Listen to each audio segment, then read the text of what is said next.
Okay, so in this video I'm going to break down how I was able to fix my pop-up.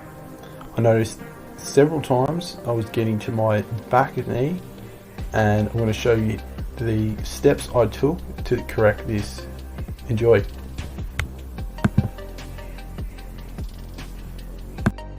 Alright, so this is the first session I had on the board, and this is my hand shaped board, and I noticed that I was getting to the back knee instead of getting straight to my feet.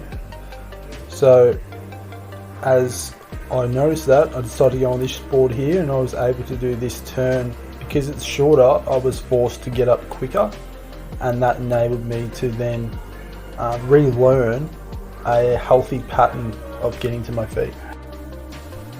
The real thing that's required of a good pop-up is explosiveness.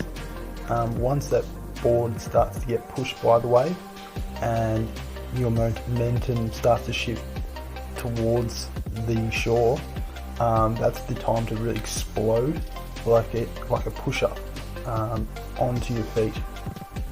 And one of those things that can really help with the explosiveness is having a little bit of carbohydrate and sugar in your system, whether it be from fruit or dark chocolate, whatever suits you best and makes you perform better, is going to help you in your surfing.